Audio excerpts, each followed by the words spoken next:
আজি আমাৰ পুৰণি আমগুৰি সমষ্টিৰ আৰু নতুন শিৱসাগৰ বিধানসভা সমষ্টিৰ যথেষ্ট সংখ্যক মহিলা কোনটো পঞ্চায়তৰ আমাৰ সাফলিটিং পঞ্চায়তৰ যথেষ্ট সংখ্যক মহিলা আমাৰ দলত যোগদান কৰিছে। এই বাইদেউ অসম গণ পৰিষদৰ মহিলা পৰিষদৰ আঞ্চলিকৰ সভানেত্ৰী আছিলে, আগৰ প্ৰাক্তন আছিলে।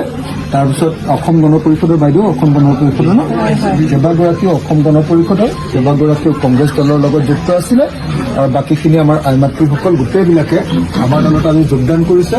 মই আপোনালোক সকলোকে ৰাইজৰ দলৰ সভাপতি হিচাপে আৰু শিৱসাগৰ সমষ্টিৰ বিধায়ক হিচাপে আপোনালোকক সকলোকে মই আদৰণি জনাইছোঁ। মই আপোনালোকক এটা কথা সুধো, মই যিধৰণে বিধানসভাত আপোনালোকৰ কাৰণে অসমৰ মানুহৰ কাৰণে মাত মাতো, আপোনালোকে সঁচাকৈ চাই নে নাচাই বাৰু? মোৰ ভূমিকাটো ঠিকে আছেনে? ঠিকে আছে। আৰু মই সমষ্টিৰ কাৰণে যিধৰণে লাগি থাকো, মানুহৰ কাৰণে ইটো সিটো প্ৰত্যেকটো কাম মই চবৰ কাৰণে কৰিবলৈ চেষ্টা কৰোঁ। আপোনালোকক মই যিমানখিনি পাৰোঁ মোৰ পিনৰ পৰা সহায় কৰি আপোনালোকৰ যিখিনি সমস্যা আছে জনাব আৰু মই সকলোখিনি এটা এটাকে যিমান পাৰোঁ সমাধান কৰিবলৈ চেষ্টা কৰিম দেই। ঠিক আছে। আৰু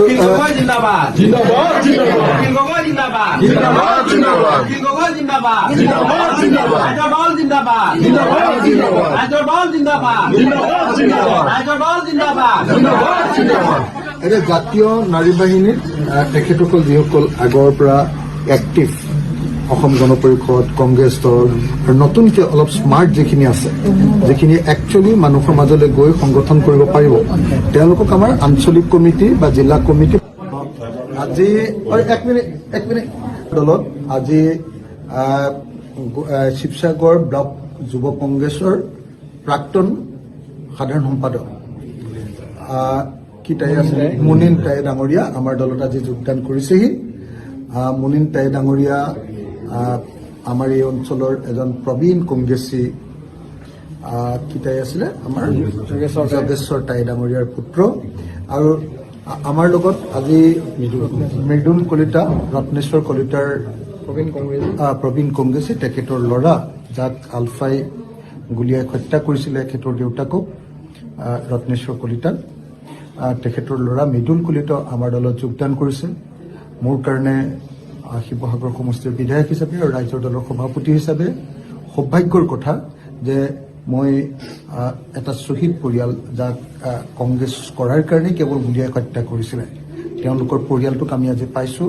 আৰু এটা অত্যন্ত পুৰণি কংগ্ৰেছ পৰিয়াল, তাই পৰিয়ালক আমি আজি পাইছোঁ।